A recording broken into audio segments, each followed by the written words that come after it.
दोस्तों, अगर आपने हॉरर हॉस्पिटल पार्ट 1 नहीं देखा है तो पहले आप उसे देख लीजिए, वरना ये स्टोरी आपको पूरी तरह से समझ में नहीं आएगी।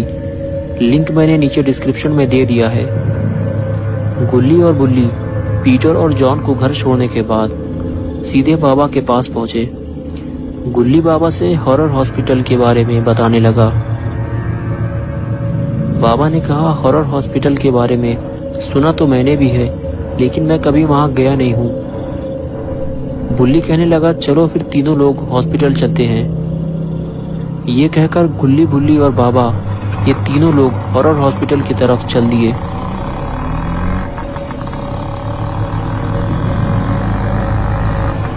रास्ते में बिल्कुल सन्नाटा छाया हुआ था। दूर दूर तक कोई भी नजर नहीं आ रहा था। चारों तरफ बस अंधेरा छाया हुआ था। गुल्ली काफी तेज स्कूटर चला रहा था क्योंकि रास्ता बिल्कुल वीरान था। तभी वहां से एक पुराना ट्रक गुजरता है जो उसी तरफ जा रहा है जहां गुल्ली, बुल्ली और बाबा जा रहे हैं, और जल्दी ही वो ट्रक स्कूटर से आगे निकल जाता है। इस ट्रक में इंसानों की डेड बॉडीज रखी हुई हैं, लेकिन इतनी सारी लाशें लेकर ये ट्रक कहाँ जा रहा है? इस ट्रक को चलाने वाला ड्राइवर भी कोई मामूली इंसान नहीं है। ये जेफ द किलर है। जेफ अब तक ना जाने कितने खून कर चुका है, लेकिन अभी तक पकड़ा नहीं गया है, और देखते ही देखते वो ट्रक लेकर फरार हो जाता है।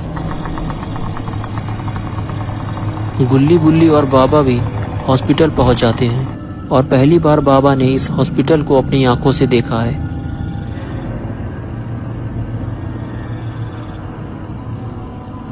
और फिर तीनों हॉस्पिटल की तरफ चल देते हैं, लेकिन हॉस्पिटल का मेन गेट तो अंदर से बंद रहता है, क्योंकि डॉक्टर डी हॉस्पिटल के अंदर ही रहता है। तो आखिर इन लोग अंदर जाएंगे कैसे? गुल्ली, बुल्ली और बाबा आगे चलने लगते हैं। तभी इन लोगों को कुछ आवाज़ सुनाई देती है, जैसे कि कोई इधर ही आ रहा हो। ये तीनों उधर ही देखने लगते हैं। ये तो वही ट्रक है जो गुल्ली को रास्ते में मिला था। ये देखकर ये तीनों वहां से भागते हैं और पुराने ट्रक के पीछे जाकर छुप जाते हैं।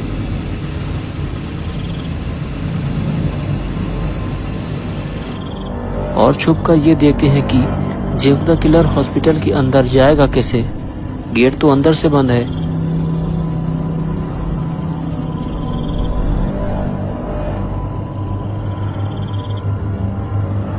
तभी जेफ आगे बढ़ता है और हॉस्पिटल में लगी हुई एक खिड़की उखाड़ देता है। तब गुल्ली, बुल्ली को ये पता चलता है कि अंदर जाने का ये भी एक रास्ता है। जेफ के अंदर जाते ही गुल्ली, बुल्ली और बाबा भी जेफ के पीछे पीछे हॉस्पिटल के अंदर जाने लगते हैं।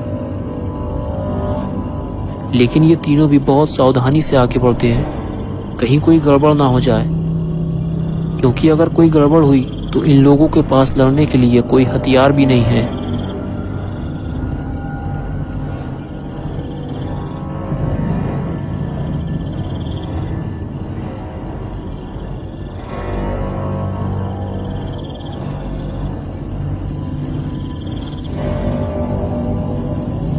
ये तीनों जेफ पर नजर रखे हुए हैं।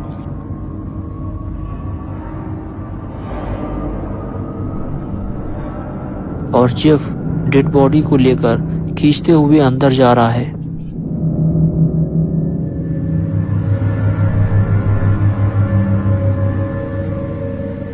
और इधर ये लोग भी धीरे धीरे आगे बढ़ते हैं।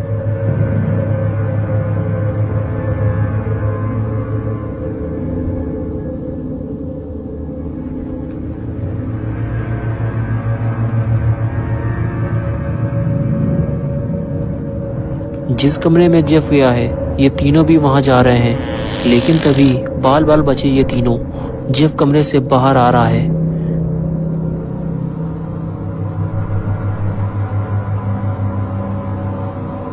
जेफ कमरे से बाहर आता है और इन लोगों को देखे बगैर ही आगे बढ़ जाता है, और ये तीनों बाल बाल बचते हैं।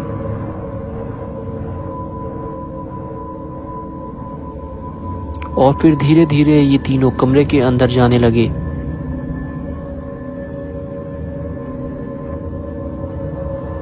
लेकिन तभी बुल्ली की टक्कर से कुर्सी गिर जाती है। कुर्सी गिरने की आवाज कहीं जेफ ने तो नहीं सुन ली?